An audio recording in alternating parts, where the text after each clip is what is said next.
Well, hello there, and welcome to A Film a Day with me, Jordan Woodley. Over the course of doing this, there have been many obstacles and challenges and points in which I get very frustrated working on a daily YouTube video. And as I said way back at the beginning, my intention for this was more as a creative outlet whilst we were under lockdown. Um, and then I had it in my mind that I would continue it on till the end of the year. But it was never intended as a vehicle to enhance my profile or to get clicks or to generate some kind of, I don't know, uber celebrity sort of status. And yet, having watched this, the film today, of course, being the 2020 slasher thriller comedy Spree, I don't think to this point have I ever felt so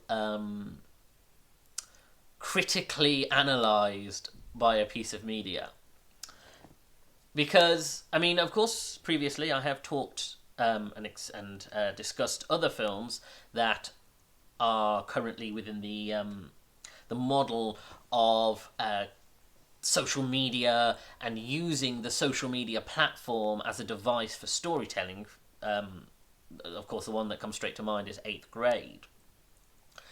But Spree is a film that uses this technique, uses this methodology to almost satirize, not almost, to satirize and examine the environment that we are creating by having this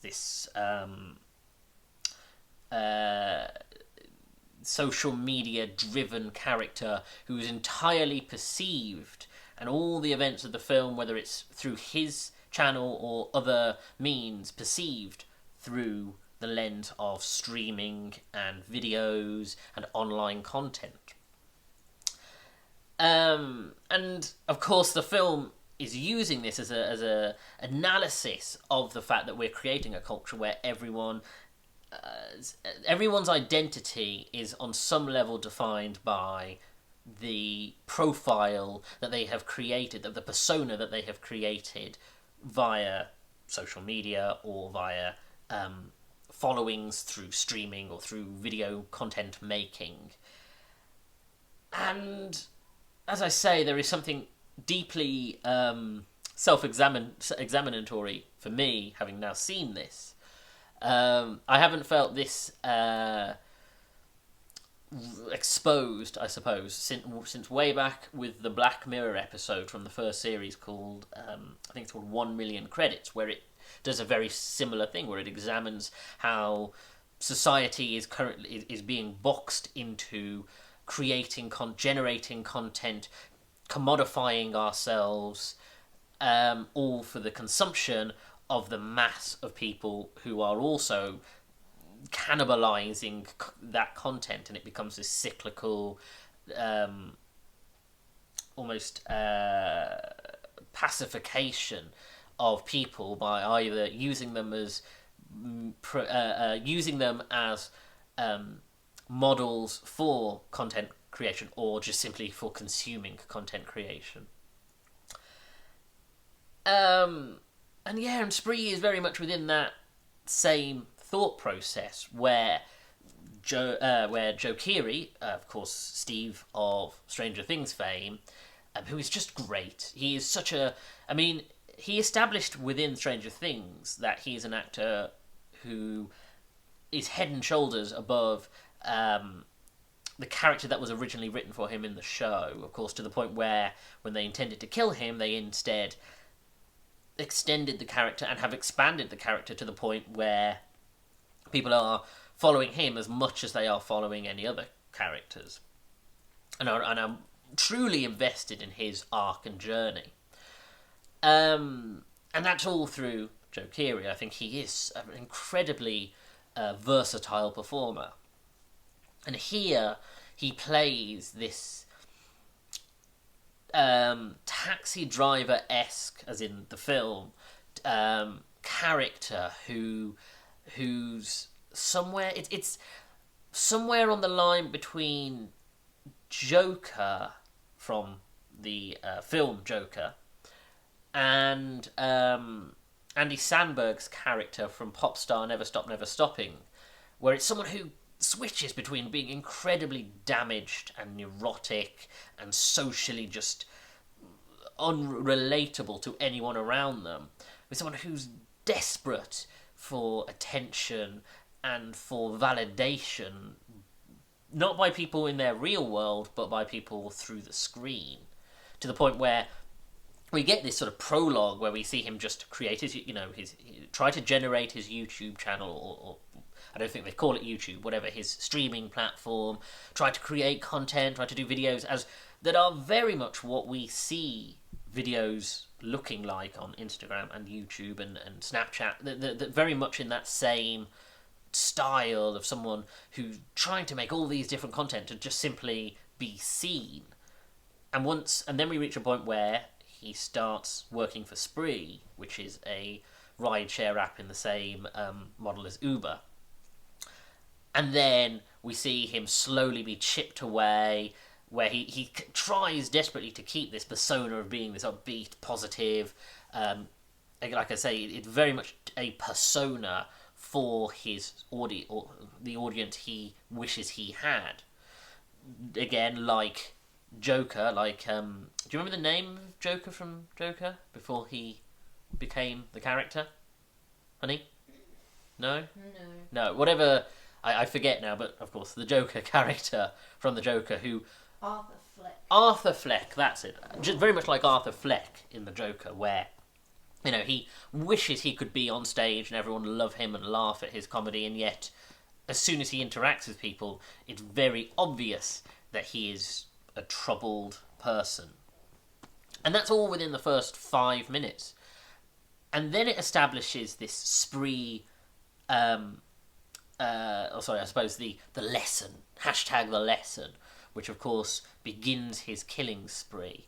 And the relationship he has with this fairly successful streamer who doesn't... It's unclear if he knows that this is real or if he thinks it's all staged. And of course he's trying to tutor and mentor him because they have this relationship, because this other streamer, Bobby, from Bobby's World... Oh no, it's Kurt's World 96 and then Bobby's Base or something. And Bobby is trying to sort of frustratingly tell him how to build his profile, because he's this very much a Logan Paul style character. And then of course we see the way that Joe Keery's character then goes on this killing spree where he is taking people in the taxi, and initially it starts quite... He's just killing people, he's poisoning them, and that's it. And you see him do these tutorial videos as if he's doing something to demonstrate for people that's normal. But of course, what he's doing is poisoning water bottles. And the film, again, this is an incredibly difficult character to walk because he is a murdering psychopath. And yet, they make him this tragic figure who's desperately wanting to be relatable. And you do relate to him on some level, because the way they do this is by, of course, having the people who get into the rides and are his first victims be these horrible people, and I'm certain it's a parody of the LA culture because it's set in LA, and of course we've got this right-wing white supremacist guy who's like this public speaker and use very profane language, to sort of attack Kurt and to sort of talk about minorities. And of course that character, immediately we don't relate to him, and so when Kurt kills him, you don't feel bad for the guy, because again it is a comedy, and the way it's presented is almost clownish, but there is a certain level of disturbing quality to it. And then you get characters like that who keep being introduced, and it gives it almost like a series of shorts kind of feel, where we get introduced to a character, you see Kurt try to relate to them, the way that Kurt sort of talks in this almost like auto-generated way about, the fact that he's running this live stream through his taxi, and he tells them about it, and he tries to relate to them and tries to sell himself, and then he fails, can't, because he's not a person. He doesn't know how to be normal. He doesn't know how to sort of communicate in a normal way. And then, of course, leading to him then killing them. And it shifts because, of course, what you realise, and again, this really makes me think of a 1 million credits to the Black Mirror episode, or there are other films that are just on the tip of my mind that do a similar thing, where though he's committing these murders, he's just not getting an audience. And little bit as the murders go from these poisonings to more brutal murders, and ways in which he's trying to make it much more graphic, and yet it's only slowly generating a fan base, and then the fan base starts to try and dictate what he does.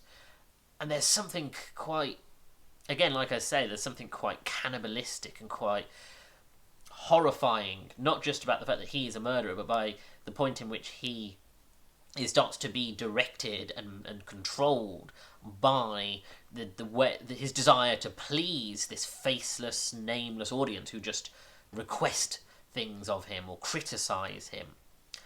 And you just see this, like I say, there is something deeply tragic about this character. He's not just, this would be an impossible film to watch if he was just this psychopath who was killing people, but it's the fact that on some level there is a relatability to someone who's just wanting to be liked. And it is the same message as with Taxi Driver, where, you have this isolated loner who's trying to relate to people and trying to create relationships and fails, and so tries to recraft themselves for the greater service of people, but it's actually, this is a broken person who ends up doing shocking, horrifying things as their mind collapses more and more. And Kurt's exactly the same, where he is someone who just wants to relate to people and just wants some kind of acknowledgement. And you see his family life. You don't see much of his mother, but you do see his relationship with his father, played by David Arquette. And the fact that he's, again, this some kind of low-life DJ type who's also trying to get people's attention, and the fact that the way he sort of processes everything is by belittling and ignoring his son. And then, like I say, you have all these characters, and it's a demonstration of a culture that we're building. It's not just Kurt who is part of this system. There is this Bobby, from Bobby's base, who, again, he's such a cruel, sociopath style, manipulator who, like I say, it very much is in the Logan Paul model of someone who you really shouldn't like, and yet he seems to have this huge following. Or Sasha Zamita's character, who's this comedian who, on the one hand, is just trying to be successful in her career, but on the other has generated this huge following, and yet feels broken by it and manipulated and feels exposed, and it relates to that sense of the way that people have to sell themselves, and the way that later in the film she tries to get away from that, and yet as a consequence she almost gets sucked deeper back, especially as she has to interact with Kurt and how their stories intertwine. And yet the tragedy of her is the fact that she ultimately succumbs to it and becomes this, another servant of this faceless, nameless system. And as I say, there is this deep vein of satire, and I realise the irony, considering that by doing this series, I'm exactly feeding into this culture and this sense of validation through video making. And I don't think the point is to make you feel bad as a culture. It's just to, like any satire, it's just to point at it and say, isn't this strange? Shouldn't we examine our attitudes? But it definitely resonated a chord with me for this. As I say, it's a pretty brutal film. As I say, the murders start quite simple and yet they escalate in a way that's pretty grim.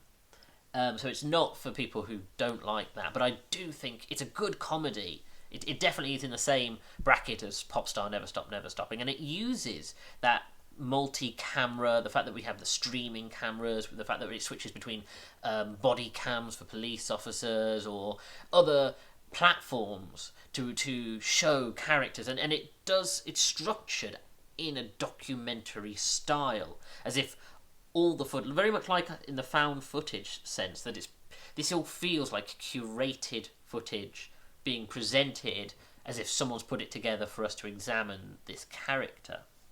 And I think that works so well. And if this is the evolution of the found footage, I think this is a really interesting way to use that style. And as I say, it doesn't just apply to horror. I think it can be used in a number of different genres. But I do think this film is really interesting, and is the kind of film that could easily just go under the radar.